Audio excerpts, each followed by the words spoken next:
수요 성경 공부를 시작하겠습니다.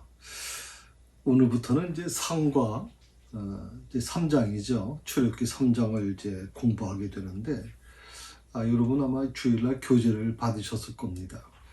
그 교재 보시게 되면 교재에는 뭐 3장 13절부터 14절 핵심 말씀 이렇게 나오고 있고, 뭐 요절이 14절이다 그렇게 나와 있습니다. 이 내용을 좀 제가 참고는 하되 이 교재대로 하지는 않을 겁니다. 그래서 조금 더 여러분에게 이 출애굽기 3장이 우리에게 주는 하나님의 메시지가 무엇인지를 이제 파헤치고, 그것에서 우리가 우리 삶에, 내 삶에 적용을 어떻게 할 것인가에 대한 부분까지도 지금 말씀을 드리려고 그러기 때문에, 이 교재는 뭐 늘 말씀드리지만 아주 기본적인 겁니다. 그러니까 여러분이 교재대로 왜 목사님이 안 하시는가 이렇게 좀 의아시하지 마시고, 이 교재를 중심으로 해서 좀 더 구체적으로 말씀을 드리겠다는 말씀을 드립니다. 오늘 요절에 보게 되면 출애굽기 3장 14절, 이 13절에서 14절에 있는 말씀은 이제 사실 다음번에 한 번 더 말씀을 드릴 거고요. 오늘은 1절에서 12절까지 사실은 말씀을 드릴 거거든요. 그래서 이 부분은 좀 다음번에 제가 말씀을 좀 드리겠다는 말씀을 드립니다. 1절부터 12절에 있는 말씀은 여러분이 한번 좀 읽어보시면 좋겠고요. 여러분 성경을 보시게 되면 84면이 있죠. 여호와께서 모세를 부르시다라고 하는 제목이 있습니다. 제목이 붙여놨죠. 여호와께서 모세를 부르시는. 그러니까 이 출애굽기 3장의 큰 주제는 뭐냐면 하나님께서 모세를 부르시는 그런 과정에 대한 이야기입니다. 이 부분에 대해서 우리가 우리 삶 속에, 내 삶 속에 어떻게 이거 말씀을 적용할 것인가.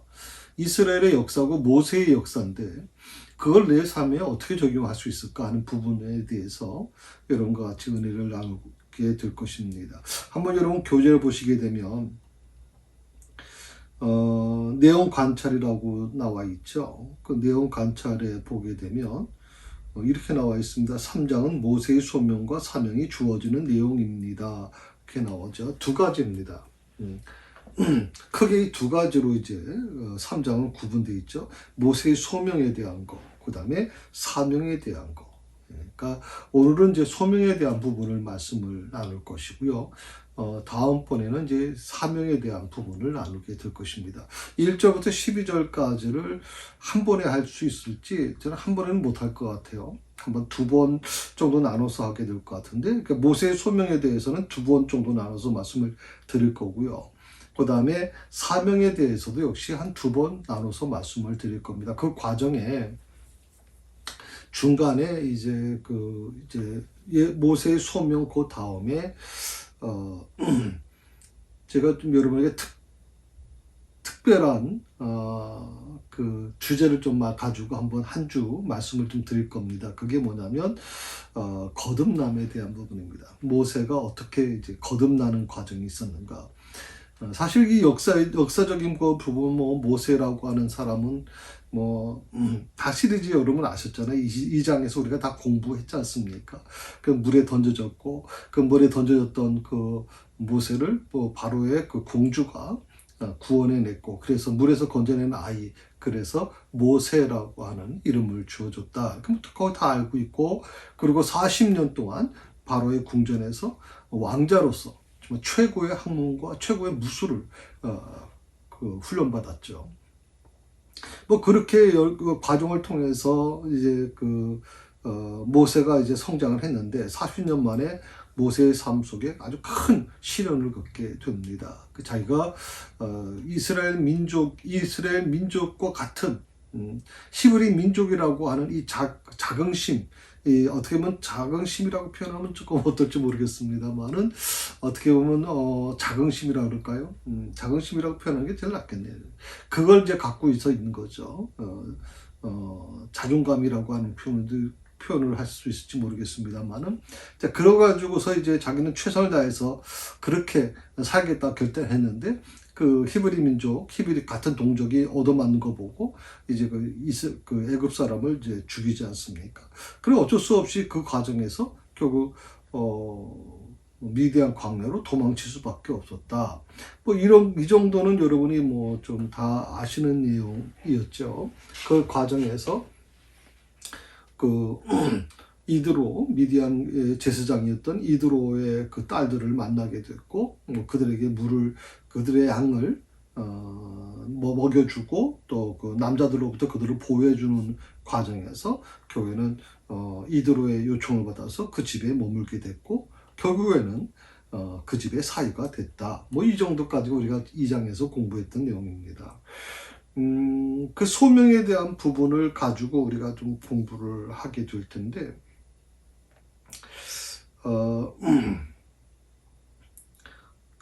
그래서 이런 과정을 통해서 그걸 모세의 어떤 그런 삶을 딱 한마디로 표현하게 되면요, 저는 이 거듭남이라고 하는 단어가 생각이 나요. 이 거듭남. 우리가 거듭났다라고 하는 표현을 하면, 그러니까 우리가 뭐 세상에 살다가 하나님을 믿고 정말 하나님의 제자가 되는, 하나님의 사람이 되는, 천국 백성이 되는 그 과정에서 이제 회개를 통해서 거듭났다라고 표현하고, 뭐 구원파 중에서는 그 뭐 거듭남의 뭐 진리라고 이렇게 표현을 해가지고 유혹하는 사람들도 있습니다만, 하여튼 이 거듭남이라는 건 우리 기독교에서 굉장히 중요한 하나의 요소지요. 그것을 우리 삶 속에 뭐 성령 시대에 살아가는 사람들의 어떤 그런 용어 아닌가, 우리가 그렇게 생각을 해왔는데, 오늘 이 모세의 삶을 통해서 우리 거듭남이라는 게 뭐냐, 진정한 그리스도인이 되는 게 뭐냐라고 하는 부분을 접목해서 한번 제가 말씀을 한번 드릴 겁니다. 그래서 여러분, 거듭남이라고 하는 게 어려운 것이 아니라, 이 거듭남이 어떻게 하나님의 신비가 포함되어 있는지, 하나님이 어떻게 우리에게 그 거듭남으로 이끌어가고 계시는지, 그 모든 과정에 대한 부분을 우리가 좀 이 모세의 이야기를 통해서 좀 깊이 나눴으면 좋겠다 생각을 해봅니다. 자, 한번 1절 한번 보시겠습니까? 예, 그러니까 여러분, 제가 지금 계속 여러분과 같이 이 출애굽기서를 나누는 것은 이제 숲을 공부하는 게 아니고요, 나무를 공부한다고 제가 말씀을 드렸죠. 이 나무를 공부하다 보면 좀 세밀해집니다. 이렇게 숲은 좀 뭉클그러하게 공부하는 거죠. 이 교재는, 여러분 가지고 계시는 교재는 출애굽기 3장은 바로 23절에서 14절이 중요한 구절이고, 그 중에 14절이 중요한 구절이다. 하나님이 모세에게 이르시되 나는 스스로 있는 자니라. 또 이르시되 너는 이스라엘 자손에게 이같이 이르기를 스스로 있는 자가 나를 너희에게 보내셨다 하라. 이것이 굉장히 중요한 구절이고, 이 구절의 중심으로 해서 이 교재를 이제 만든 거죠. 사실 이건 숲을 얘기하는 것이지 이제 나무를 얘기하는 거 아니에요.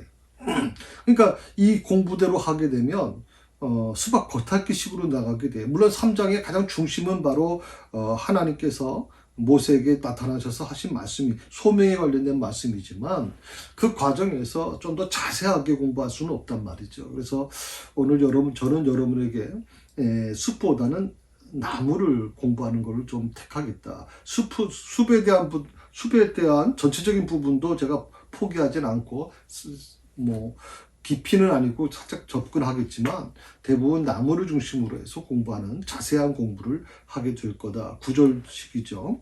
그래서 오늘 1절의 말씀을 보게 되면 이런 말씀이 있습니다. 모세가 그의 장인 미디안 제사장 이드로의 양떼를 치더니 그떼를 광야 서쪽으로 인도하여 하나님의 산 호렙에 이르매. 여러분, 이 수요 공부할 때는 반드시 성경책을 갖다 놓으셔야 돼요. 제가 사실 이 영상 예배가 아닐 때는 주일 예배도 마찬가지입니다.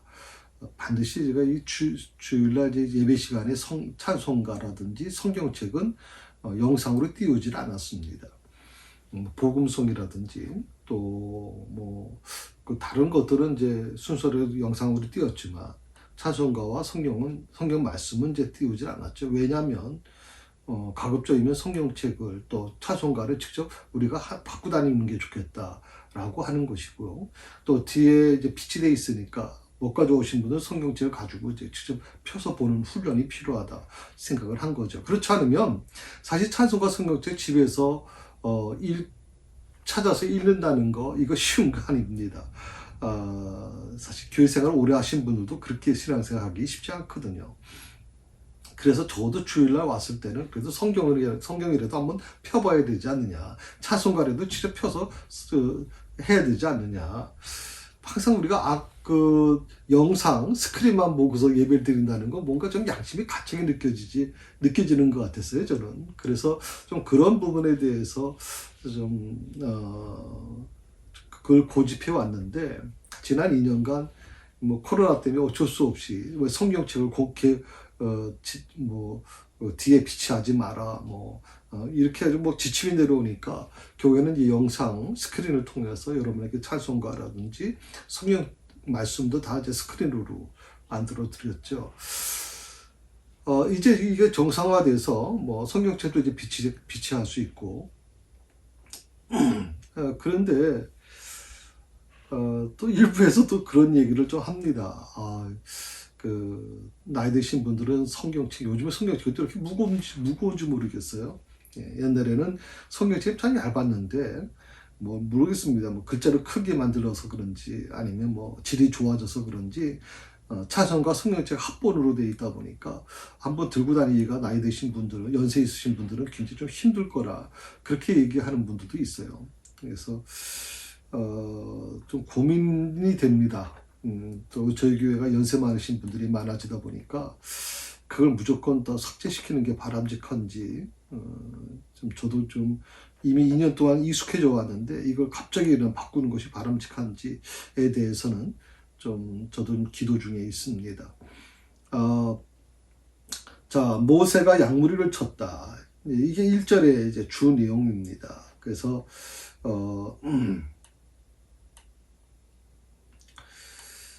여기서 쳤다라고 하는, 양떼를 치더니라고 나오잖아요. 양떼를 치더니라고 하는 것은 이 말의 단어의 뜻은 뭐냐면, 한번 먹이고 끝나는 게 아니에요. 그러니까 그가 계속 먹이고 있었다라고 하는 뜻이거든요. 그러니까 이게 어떻게 보면 현재 진행형을 얘기하는 거예요. 그러니까 계속 먹이고 있는 거예요. 여러분, 근동지방의 목동들은요, 요즘처럼 과학이 참 발전되고, 우리처럼 이렇게 계절적으로 겨울은 춥지만, 그래도 봄, 여름, 가을은 그래도 조금 괜찮지 않습니까? 근동지방은 그게 아니죠. 낮에는 한없이 더워가지고, 영상 45도, 40도, 45도, 50도까지 올라가지 않습니까? 근데 밤에는 또 어떻습니까? 밤에는 거의 1도, 0도로 떨어집니다. 그러니까 적어도 40도 이상의 차이가 나는 거죠. 사람은 거의 거기서 이 몸이 견뎌낼 수가 없어요. 우리가 한 10도, 15도 정도 차이가 나도 몸이 굉장히 견디기가 힘들죠. 적응이 힘들어지지 않습니까? 한번 한 3월 달인가요? 갑자기 이상기온 때문에 아마 20도 가까이 차이 난 적이 있었어요. 갑자기 30도까지 올라가다가 밤에는 갑자기 1도로 떨어지고 2도로 떨어지는 적이 있었거든요. 한 20도, 25도 정도 차이 난 적이 있었거든요. 그때도 역시 몸이 이상이 많이 와가지고 사람들 감기 걸리고 그런 몸살 걸리고 막 힘든 적이 있었지 않습니까? 그런데 여러분 한번 생각해 보십시오. 35도, 40도가 차이 난다고 생각해 보십시오. 왜 성경에서 겉옷을 차용을 했더라도 반드시 그날 저녁 되기 전에 돌려주라고 하는 말이 뭐냐면, 그 나라의 근동지방의 날씨는 저녁에 겉옷이 없이는 밤에 견뎌낼 수가 없어요. 그만큼 추워요. 몸이 못 견디는 거예요. 우리가 생각할 때 물론 춥지는 않죠. 왜냐면 보통 영하 5도, 6도로 떨어지는 게 아니라 보통 영상 2도, 3도, 4도 그 정도 사이니까 그 정도 가지고 얼어 죽는다. 그렇게 생각하기는 어려울 수 있어요. 그러나 겉옷이 없이 밤에 지냈다가는 몸이 견디지 못해요. 굉장히 힘들죠. 그런데 목동들은 어떻습니까? 목동들은 양떼들이야 그 온도 기온에 문제가 없어요. 왜? 양들은 여러분 아시는 것처럼 그냥 털이 무성하잖아요. 추위에 아주 적응을 잘해요. 그런데 양떼를 치는 목동은 밤이고 낮이고 계속 그 양떼를 돌봐야 되니까 밤에도 집에 못 들어가는 경우가 많아요. 특히 멀리 여러분 혹시 뭐 그런 이런 동물에 관련된 그런 프로를 보시게 되면 양떼를 치는 목동들 같은 경우는 뭐 아주 멀리 가지 않습니까? 풀을 찾아서 물을 찾아서 그다음은 다시 돌아올 때 오기가 힘들기 때문에 보통 한 며칠씩 야외에서 지내게 된단 말이죠. 그래서 여기서 치더니라고 하는 말은 계속 이 모세가 이 양떼를 먹이고 있었다라고 하는 계속성을 강조하고 있는 거예요. 계속성. 이 계속성이라고 하는 부분이 뭐냐면, 그러니까 이드로의 사이가 됐잖아요. 모세가. 그러니까 그 장인의 양무리를 이제 돌보게 됐는데, 그 모세가 그 하나님의 부르심을 받기까지 몇 년이 걸려면 40년이 걸렸거든요. 그 40년 동안 모세가 뭘 했냐? 바로 양떼를 계속 먹이는 거예요. 치는 거예요. 양떼를 치는 거예요. 40년을. 참 아무 생각이 아마 없을 거예요. 아무 생각이 없었을 거예요. 그러니까 모세는 40년 동안 이 왕궁의 일을 잊어버리고 싶었겠죠. 예. 너무나도 억울하잖아요. 너무나도 억울하고 왕궁에서 왕자로서 최고의 권력을 누리던 이 사람이 갑자기 미디안 광야에서 돈 한 푼 없이 그냥 정말 그야말로 남의 집에 얹혀 사는 이 현실 속에서 모세로서는 정말 굉장히 심한 갈등과 힘든 부분이 존재할 수밖에 없어요. 아마 그러기 때문에 모세는 더 주어진 목동의 일에 충실했을 것이라고 짐작할 수 있어요. 그래서 이 기간이 치더니라고 하는 말이 계속성이라고 제가 말씀 계속 먹이고 있었다라고 하는 진행형을 얘기했잖아요. 그러니까 40년 동안 그것이 진행된 거예요. 한 1년 그렇게 하다가 그만둔 게 아니라 그렇게 40년 동안을 지내온 거예요. 우리가 어떤 일을 하게 될 때요. 보통 한 30년, 20년, 30년 정도 해도 장인이라는 말을 들어요. 여러분. 식당에서 일을 하더라도 장인이라는 말을 듣고요. 보통 어떤 일을 할 때, 목회도 마찬가지죠. 한 30년 목회를 하게 되면 그 분야에서는 그래도 인정받는 사람이 되는 거예요. 제가 새사랑교회 이제 개척한 지가 이제 22년 됐죠. 아마 제가 은퇴가 한 10년 남았습니다. 그러면 33년을 목회하고 제가 은퇴하는 거거든요. 33년. 저희 아버님도 33년을 천막에서 개척해서 33년을 목회하셨는데, 저도 이제 33년을 목회하고 아마 은퇴를 할 것 같아요. 혼자 그런 생각을 좀 많이 해봤어요. 33년. 물론 제대로 해놓은 건 별로 없는 것 같지만, 그래도 목회자가 한 곳에서 30년을 목회하게 되면, 두 가지가 있겠죠. 좀 뭔가 좀 타성해졌든지, 아니면 그런 게서 아주 능숙하고, 또 아주 그런, 뭐라 그럴까요? 그런 어떤 준비된 모습이 있지 않겠나, 그 생각도 해봅니다. 아무튼 이 모세는 40년을 그렇게 살았어요. 광야에서 40년 동안 정말 이 애굽의 모든 일들, 그 두려움, 그 마음속에 있는 억울함, 모든 힘든 것들, 이 모든 것들을 다 생각을 지워버리기 위해서 더 주어진 목동의 일을 충실히 했을 것이다. 근데 여기서 한 가지 두 가지를 한번 좀 생각해 보고 싶은 건데, 하나님의 부르심을 받기까지 40년이라고 하는 기간이 있잖아요. 이게 우리가 보통 얘기할 때 준비 기간이라고 얘기하는 거죠. 하나님이 쓰실 수 있게 만들어진 시간. 그게 모세에게는 40년이 걸린 거예요. 40년. 참, 하나님께서 하나님의 일을 위해서 준비하는 시간이 이렇게 오래 걸린다. 아마 이 신학생들, 저도 이제 20대 초반에 20살에 신학교에 들어갔으니까 참 대단했죠. 그 20살에 들어가서 지금 제가 60인데 한 40년. 그런 어떤, 만약 신학생들한테 한창 막 의욕이 넘치는 신학생들에게 하나님께서 모세를 40년 준비시키셨다. 너희도 그렇게 준비시킬 거야. 라고 만약 한다면, 신학생들, 저희 둘째 아이도 이제 신학대학원 이제 3학년 졸업반입니다만은, 그들이 어떻게 생각할까요? 지금 간 나가면 이제 목회를 열심히 해가지고 뭐 정말 남이 부러워할 만큼 그런 목회자가 되고 막 교회를 담임 목회하고 이렇게 생각하는데 하나님 그 생각 속에 갑자기 하나님께서 당신을 40년 동안 그렇게 훈련시킨 다음에 쓰실 거예요 라고 얘기한다면 저는 신학생 중에 신학교에 남아있을 사람, 목회자로 남아있을 사람이 몇 명이 될 것인가 좀 그런 생각을 좀 많이 해봤어요. 모세가요, 만약 하나님이 쓰시는데 40년의 시간이 필요하다. 그러니까 애굽의 왕궁에서 40년은 제일 든 곳이고요. 이제 40살이 된 이 모세 한창 일할 나이 아닙니까? 한창 아주 혈기가 왕성하고 막 정말 주님을 위해서 뭐든지 하려고 하는 그 나이 아니에요. 그런데 하나님께서는 놀랍게도 그 나이에 다시 40년을 보태서 그 미디안 광야에서 그를 훈련시키신단 말이에요.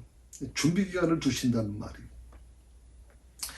이게 어떻게 보면 모세 입장에서도 이해할 수 없는 부분이었고요. 이해하려고 해도 이해할 수가 없었죠. 어떻게 보면 저도 목회를 하면서 끊임없이 목회 과정에서 어려움을 겪을 때마다 수없이 하나님을 붙들고 기도할 때 하나님께서 아마 그런 마음을 제게 주신 것 같아요. 준비하는 기간. 나는 다 준비가 된 것 같은데 하나님? 저는 뭐 뭐든지 다 준비됐어요. 하나님 공부도 그만큼 했으면 됐고요. 또 설교 준비도 그만큼 했으면 됐고요. 이제 뭐 걱정 없어요. 하나님 이제 마음껏 쓸 수 있어요. 라고 생각을 했는데 하나님 보시기엔 그게 아닌 것 같아요. 제가 지난번에도 잠깐 말씀을 드렸죠. 제 성격이 굉장히 좀 강해요. 제 성격이 젊은 나이 때는 정말 뭐 저는 이제 원래 목사가 되기로 작정한 것이 이제 이 선교사 파송, 청소년 선교사 파송을 위한 이제 헌신 대회라고 하는 그 집회에 참여했다가 제가 은혜를 받고 일평생 주님을 위해서 나를 버리겠다고 작정하고 목사가 되기로 했기 때문에 중학교 3학년 때. 그러고 나서 한 번도 이 길에 대해서 후회한 적도 없고 그 길에 대해서 조금 더 의심해 본 적도 없어요. 그렇게 해서 왔어요. 신학교 다닐 때도 마찬가지고 오직 주님만 바라보고 간다. 나는 사람 보지 않는다. 그 원칙 가지고 왔어요. 그러다 보니까 너무 강한 것을 느꼈어요. 제가 생각해도 제가 강해요. 겉모습은 그러지 않은 것 같은데 여러분이 보는 이 백임원 목사는 많이 다듬어진 겁니다. 많이 다듬어지고 많이 죽고 성격도 죽고 많이 죽었어요. 제가 젊은 나이 때는 우리 부교교아들 막 정신 못 차렸어요. 지금 교회도 막 예배도 그렇고 정말 어떤 분들은 저희 교회 초창기에 와가지고 그런 얘기를 했어요. 서울에 있는 어느 교회에서 예배 드린 것보다도 굉장히 감동적인 예배고 성가대가 정말 어느 교회에서 듣는 성가대보다도 정말 아름다운 성가대고 뭐 이 작은 교회에서 어떻게 이런 예배가 드려질 수 있느냐 할 정도로 또 교육부는 뭐 교육부 학생들이 막 넘쳐나고 교회에서도 뭐 1부, 2부, 3부 예배 드리는데 자리가 모자라가지고 밑에서 의자가 막 보조 의자가 올라올 정도로 그렇게 부흥됐었거든요. 그러다 보니까 이 겁이 없어졌던 것 같아요. 내가 다 하는 것 같이 생각을 해가지고 하나님께서 거기에 불의 건 것 같아요. 저는 그렇게 받아들여요.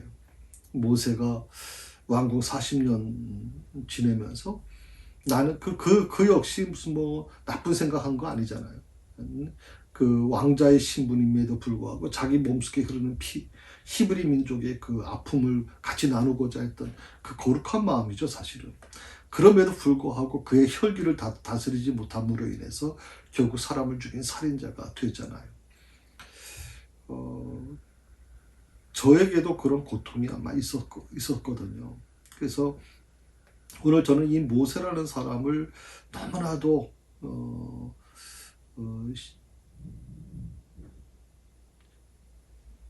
내 자신처럼 느껴지기 때문에 저는 이 출애굽기서를 강의하면서 굉장히 행복을 느껴요.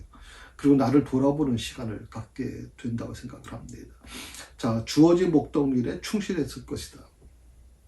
근데 여기서 한 가지 의문이 뭐냐면, 자, 40년의 하나님의 부르심을 받기까지 40년이 준비 기간이었다면, 훈련 기간이었다면, 그렇다면 왜 하필이면 양치는 목동이어야 됐겠냐는 거예요. 왜 하필이면 양치는 목동이어야만 되느냐? 다른 일도 많잖아요. 전문적인 일도 많잖아요. 기술직도 많잖아요. 왜 하필이면 목동이어야 되냐? 목동은 그 당시에 가장 흔한 직업이었어요. 그리고 여러분 아시는 것처럼 무슨 뭐 특별한 기술이 있는 게 아니에요. 목동은 그냥 하여튼 목동들이 하는 것은요 정말 육체적인 일이잖아요. 밤이고 낮이고 특히 새벽에 이슬을 맞으면서 잠을 밖에서 자야 되고 정말 그야말로 아무 생각 없이 그 양떼만을 생각하고 이제 그렇게 일을 하는 건데. 그래서 오늘 저는 여러분에게 이렇게 묻고 싶은 거예요. 왜 하필이면 하나님은 모세를 양치는 목동으로 훈련시키셨을까? 아닌가? 그렇게 해서 40년을 왜 양치는 목동으로 보내게 하셨을까? 40년 동안 양을 치는 목동으로 있으면서 모세가 대체 무슨 훈련을 받았을까 하는 거예요. 여러분 어떻게 생각하세요? 모세가 무슨 훈련을 받았다고 생각하세요? 그 고급 두뇌, 고급 그 기술, 애굽의 왕궁에서 그 최첨단의 교육을 받은 이 모세가 40년 동안 그야말로 양떼를 위해서 양떼를 데리고 풀을 먹이고 물을 먹이는 이 과정에 대해서 그가 뭘 배울 수 있겠어요? 저는 두 가지를 하나님이 가르치시려고 했던 것 같아요. 그 첫째가 뭐냐면 목양을 가르치려고 했던 것 같아요. 목양. 영혼을 사랑하는 마음. 앞으로 수백만의 이스라엘 백성들을, 민족을 구원해내야 돼요. 목양.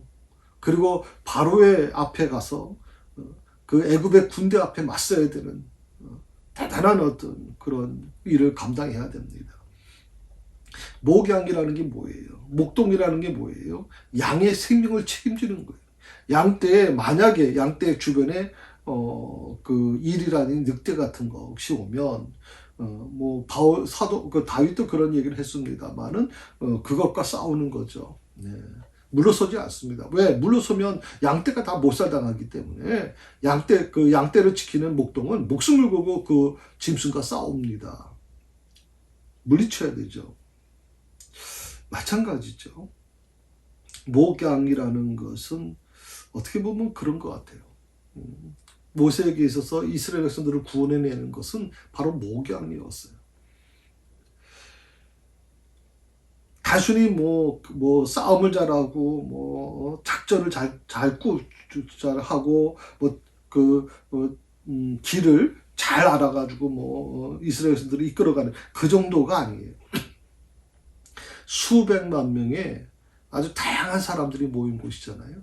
거기에는 이스라엘 순수한 민족만 있는 게 아니라 서로 이제 그런 어떤 이스라엘 백성들하고 이스라엘 민족하고 서로 결혼했던 애굽 사람도 있을 것이고 또 타 민족에 있는 사람들도 존재하고 있거든요. 그들을 끌고 가려면 굉장히 이건 어떻게 보면 목양의 심정이 아니고서는 불가능하단 말이죠. 목양의 심정이 아니고서. 그래서 저는 하나님께서 양치는 목동의 일을 통해서 모세에게 목양을 가르치신 것 같아요. 사실 애굽 40년 동안 모세는 목양을 배울 일이 없었어요. 배울 수도 없었고 그냥 어떤 기술을 배우고 지식을 배우고 여러 가지 무술을 배우고 여러 가지 그런 경영을 배웠는지 모르지만 정작 목양을 배우지 못했어요. 만약 모세가 목양을 배웠다면 목양의 그 깊은 뜻을 그가 알았다면 사실은 밖에 나가서 애국 사람 쳐 죽일 리가 없죠. 그런 부분이 있었고요. 두 번째가 뭐냐면 자기 포기입니다. 자기 포기를 먼저 말씀을 드려야 될 것 같은데 양치는 목동이라고 하는 이 부분 속에서 적어도 애굽의 왕자의 신분으로 자란 이 모세에게 있어서 목동의 신분은 너무나도 아마 힘든 일이었을 거라고 생각이 듭니다.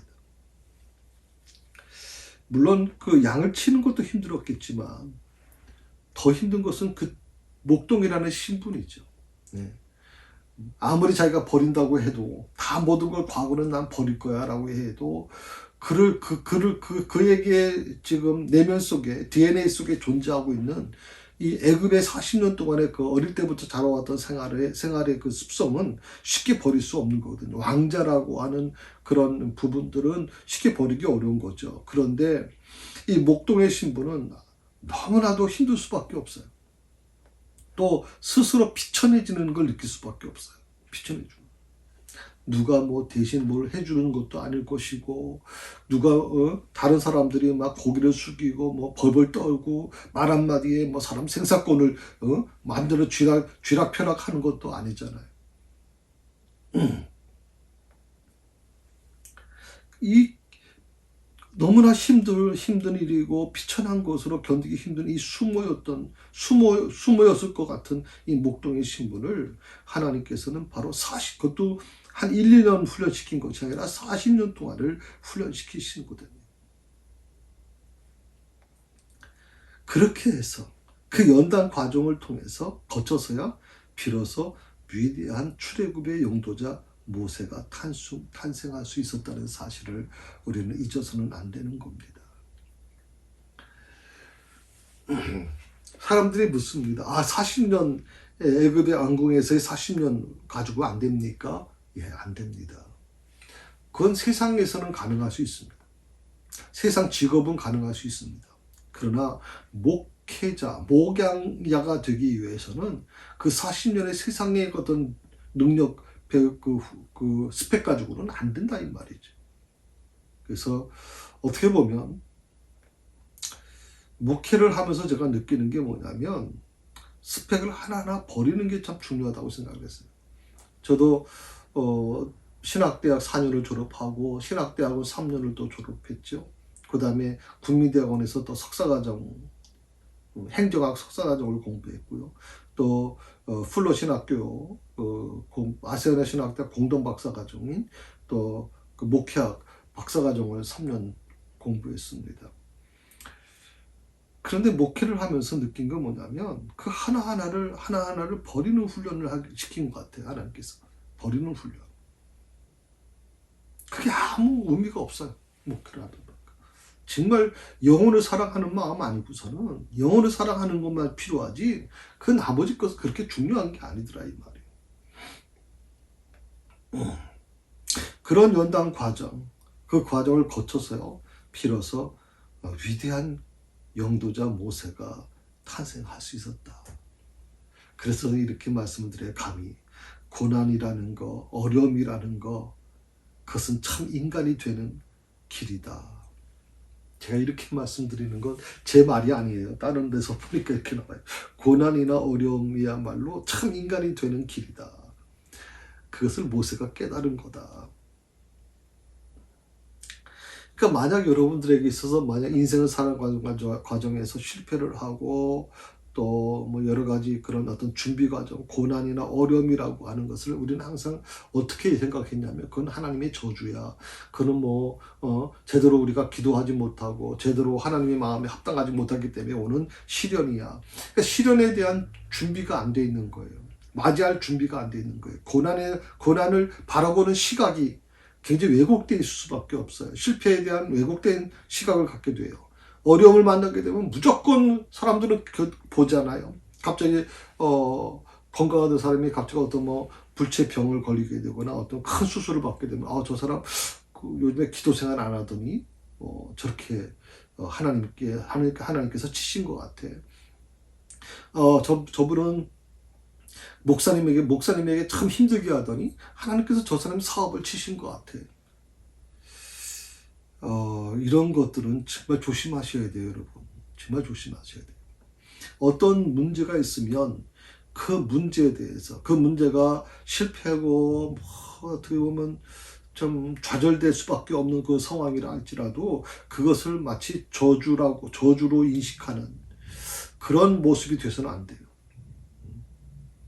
특히 한국교회가 저는 또 목회자들이 한국교회 목사님들이 큰 실수한 것이 바로 그 부분이라고 생각해요.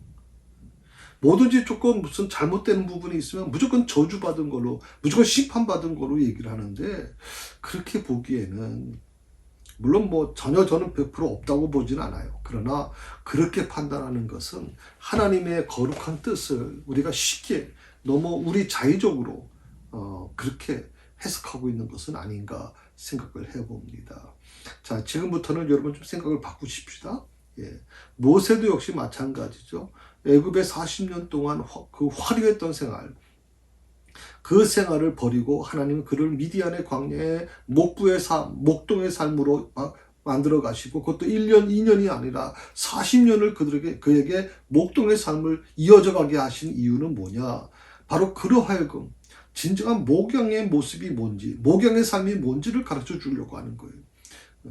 양 한 마리 한 마리를 아끼고, 그리고 그 한 마리 한 마리 양을 정말 사랑하고 애착을 갖는 것처럼 이 수백만의 이스라엘 백성들을 노예 생활을 하면서 완전히 성격은 다 제각기 아닙니까? 그들은 모두가 정말 하나님을 진정으로 사랑했다고 저는 보질 않아요. 왜? 노예 생활을 하면서 별의별 일이 많았을 거예요. 성격도 바뀌었을 것이고, 신앙관도 바뀌었을 것이고, 뭐 지금도 여러분 이스라엘 나라에 가보면 그 러시아에서 온 유대인들하고, 또 이 유럽에서 온 유대인들하고, 또 미국에서 간 유대인들하고, 아시아에서 간 유대인들하고 달라요, 여러분. 그거 하나 만들기가 굉장히 힘들었다는 거예요, 이스라엘이 정말 숫자가 몇 명이 안 되면 나라가 폐쇄되기 때문에 어쩔 수 없이 받아들이는데, 이들이 융화될 때까지는 굉장히 힘든 과정을 겪었다고 그러거든요. 마찬가지죠. 400년 동안 애굽에서 살면서 별의별 일이 다 많았을 거 아니에요. 또 애굽 사람하고 결혼한 여성들, 또 남성들 같은 경우에도 애굽의 문물도 받아들였을 것이고, 그러다 보면 피는 유대인의 피라고 얘기하지만 생김새도 좀 달랐을 것이고, 많이 달랐을 거라고 생각이 들거든요. 그 당시에 애굽의 이스라엘 백성들이 탈출할 때 이제 그 애굽에서 나올 때 애굽 사람들로부터 금폐물, 또 각종 귀한 것들을 많이 갖고 나오거든요.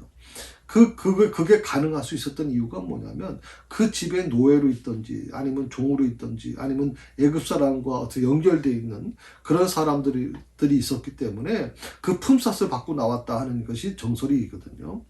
근데 그렇게 보면 우리가 여러 가지 한번 생각해 볼 필요가 있다고 생각을 해요. 그래서 다시 또 정리해 보면, 우리가 어떤 삶을 살아가면서 실패할 수 있어요. 살아가다 보면 병에 걸릴 수 있어요. 살아가다 보면 여러 가지 힘든 일을 겪을 수 있어요. 그러나 그것이 곧 저주다, 하나님의 저주고 심판이라고 공식을 만들어 놓으면 안 된다는 거예요. 이것이 한국교회가 바로 이것이 깨져야 돼요, 여러분.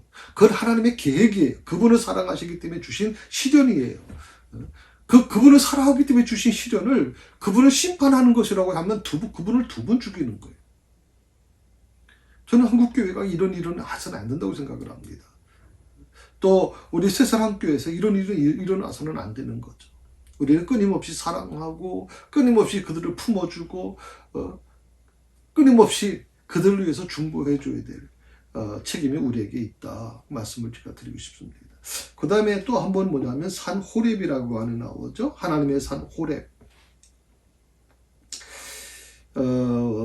하나님의 산 호렙의 이름에 호렙이라고 하는 이 산이라고 하는 뜻인데, 이게 이제 시나이 반도 남서쪽에 해발 2290m라고 그래요.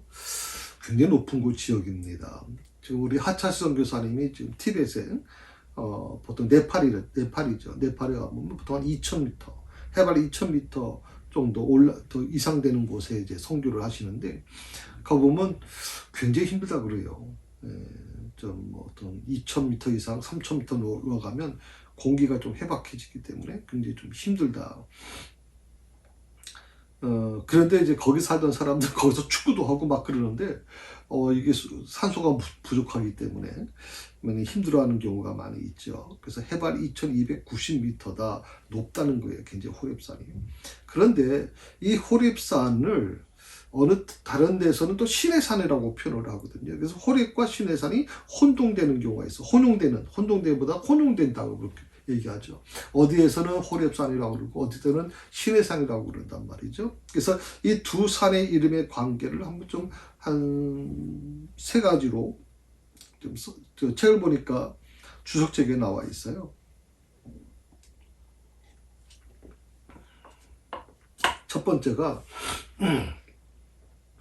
시내산과 호렙산을 다른 이름의 같은 산을 가리킨다는 설이에요. 그러니까 같은 산인데 이름만 다르다는 거예요. 어떤 데서는 호렙산이라고 부르고 어떤 데서는 이제 시내산이라고 부른다는 거죠. 이 말도 충분히 뭐 일리가 있는 말이라고 생각을 합니다. 또 두 번째, 동일한 산맥 줄기의 솟은 두 큰 산이다. 그러니까 아니다. 한 산인데 시내산과 호렙산으로 불려지는 것이다 라고 하는 것에 대해서 반발을 하는 거죠. 아니다. 동일한 산맥 줄기에서 솟는 두 산이다. 동일한 산맥인데 두 개의 봉우리가 있다. 그 중에 하나가 시내산이고 하나는 호렙산이다. 이렇게 산이 분리되어 있다라고 하는 주장하는 그 학설이에요. 세 번째는 호렙은 넓은 의미에서 산 전체를 지칭할 때 불려졌다. 그런데 시내는 호렙 중에서도 가장 높은 봉우리를 가리키는 것이다 라고 얘기하는 거예요. 이 세 가지 중에 뭐 있겠죠. 근데 어떤 것이 정설이다라고 얘기하기는 어려운 것 같아요. 이 전문 주석책에도 어떤 것이 정설이다라고 얘기하지 못하고 있어요. 그러니까 세 번째도 참 일리가 있죠. 호렙은 넓은 의미의 산 전체를 지칭하고 신의 산이라고 하는 것은 호렙산 중에서 제일 높은 봉우리를 가리키는 거다. 그렇게 얘기한다는 그 학설입니다. 이 세 가지 학설 중에 하나가 되겠죠. 그래서 저도 뭐 전문가들도 결론 못 내리는데 제가 무슨 결론 내리기는 어려울 것 같고요. 다만 이제 여기서 중요한 것은 호렙산이 특별히 하나님의 산이라고 불려진 이유가 뭐냐 하는 거예요. 호렙산이 다른 산도 많은데 그 당시 뭐 산들 봉우리가 호렙산만 있는 게 아니잖아요. 그런데 다른 산도 많은데 하나님의 산이라고 불려진 이유가 뭐냐? 그것은 뭐냐면 그 산 자체, 호렙산 자체가 원래 신성하기 때문이 아니에요. 우리나라 같은 경우는 산을 숭배하죠. 신성한 산이라고 생각을 하죠. 그래서 여러분 뭐 네팔에도 마찬가지지만 산에 가게 되면 성황당 같은 게 있고 또 네팔 같은 경우는 거기 맨 꼭대기에다가 이런 깃발 같은 거 붙여놨잖아요. 그리고 뭐 온갖 색깔의 뭐 그런 어떤 깃발이 나불거리게 만들잖아요. 그게 우리나라에서 말하는 성황당이고 거기는 뭐 특별한 이름이 있겠죠. 그건 뭐냐면 그들은 산이 신성하다고 생각하는 거예요. 그래서 그 신성한 산에게 우리가 뭐 음식도 바치고 또 뭐 이렇게 기도를 한다는 거죠. 우리를 좀 특히 이 등산하시는 분들, 전문적인 등산하시는 분들은 그런 데서 이제 보통 음식 채로 놓고 하죠. 돼지머리 갖다 놓고 합니다. 우리나라 사람들은 돼지머리 갖다 놓고 하더라고요. 그렇게 해서 이 요만 그 신성한 산이 우리를 좀 지켜주기를. 신성한 산을 지배하는 신이 우리를 지켜주도록 안전하게 갔다 올 수 있도록 해달라. 그렇게 보통 산을 숭배합니다. 그런데 이 호렙산이 하나님의 산이라 불려진 것은 그 산 자체가 원래 신성하기 때문이 아니에요. 호렙산에 하나님이 나타나셔서 모세에게 출애굽의 소명을 부여해 주셨거든요. 그래서 이게 보통 호렙산과 시내산을 같은 산으로 보는 이유 중에 하나가 뭐냐면 바로 그거예요. 시내산도 모세가 이제 십계명을 받은 산 아닙니까? 시내산에서. 그러니까 하나님이 임재하신 산, 하나님이 소명을 준 모세에게 출애굽 소명을 준 산, 바로 그게 호렙산이기 때문에 그 산이 오히려 하나님의 산이라고 불려지는 거다. 세 번째는 하나님께서 그러니까 호렙산이 하나님의 산이라고 불려지는 것은 하나님께서 그 산에서 모세에게 율법을 수여하셨기 때문에 히브리 민족이 성별해서 부르는 것이다. 이렇게 얘기하고 있어요. 그러니까 다 같은 말이죠. 다만 한 가지 여러분에게 분명하시면 그 산 자체, 호렙산이든 시내산이든 그 산 자체가 원래 신성한 건 아니다. 그래서 난 여러분들이 혹시 뭐 산에 가셨다가 뭐 산에 대한 어떤 기운이, 사람들이 그렇게 얘기하죠. 높은 산은 굉장히 기운이 있다. 그래서 옛날 원주민들은 산을 숭배하고 그랬잖아요. 하와이도 마찬가지죠. 다 숭배하잖아요. 그러니까 그런 사람들의 마음속에는 이제 하나님을 모르는 사람들은 그런 자연을 숭배하는 것이 있으니까. 근데 오늘 그 호렙산이나 시내산은 원래 신성하기 때문에 아니에요. 그게 하나님의 산이라고 불려진 것은 호렙산에 하나님이 나타나셔서 모세에게 출애굽 설명을 주셨기 때문에, 그리고 그곳에서 율법을 수여해 주셨기 때문에 히브리 민족은 그것을 성별해서 부른 것이다라고 얘기할 수가 있습니다. 2절의 말씀 볼까요? 2절에 보게 되면 여호와의 사자가 떨기나무 가운데로부터 나가 보니 나오는 불꽃 안에서 그에게 나타나시니라. 그가 보니 떨기나무에 불이 붙었으나 그 떨기나무가 사라지지 아니하는지라. 여호와의 사자가 떨기나무 가운데부터 나오는 불꽃 안에서 그에게 나타나셨다. 이 떨기나무라고 하는 것을 좀 한번 생각해 볼 필요가 있는데요. 어원에서는 어떤 특정한 나무를 가리키는 것은 아니라 그래요. 특정한 나무. 우리가 보통 떨기나무라고 그러면 광야에서 사막 같은 데 보통 이렇게 뭐 키가 크지 않고 작은 정도의 뭐 가시들이 많은 그런 나무들을 가리켜서 우리가 떨기나무라고 보통 얘기하는데, 원래 원어의 떨기나무는 나무를, 어떤 특정한 나무를 가리키는 건 아니라고 이렇게 얘기를 해요.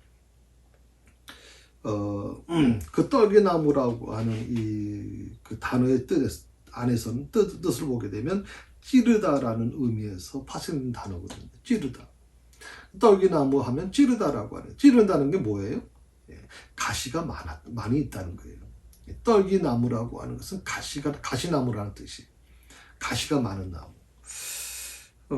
보통 어떤 책을 보니까 보통 시내 광야에서 흔하게 자라고 있는 아카시아 종류일 것이다 라고 얘기하는 분들이 있어요. 아카시아. 우리나라 아카시아를 생각하시면 안 되죠. 우리나라는 너무 이 땅이 좋아서 아카시아가 이런 종류의 그 키 작은 가시덤불이 아니죠. 그리고 원래 사막 같은 데 보면 가시덤불 같은 경우는 뭐 이렇게 가시가 그렇게 많지는 않아요. 이렇게 뭐 보통 바람이 불면 막 사막에 막 둥그란 형태로 이게 그 막 굴러다니지 않습니까? 보통 그걸 우리는 가시덤불이라 이렇게 얘기하는데, 가시덤불이 무슨 가시가 많은 건 아니잖아요. 근데 이 아카시아 종류라고 표현하는 것도 조금 아닌 것 같고요. 다만 이제 어느 책에 보니까 산딸기과 식물이라고 그렇게 얘기를 해요. 산딸기. 그러니까 근동지방의 이 산딸기가 저도 그 사진을 봤습니다만 굉장히 그 우리처럼 이렇게 산에 조금씩 별도로 있는 게 아니고요. 나무입니다. 산딸기 나무인데 거기에는 가시가 엄청납니다. 그래서 그 산딸기과 식물일 것이다라고 얘기를 하는 분들이 있어요. 아무튼 왜 그 하나님의 어디 보니까 여호와의 사자라고 해서 약간 하나님의 현존이죠. 하나님의 현존이 왜 떨기나무 가운데로부터 왔을까? 다른 나무도 있었을 거 아니에요.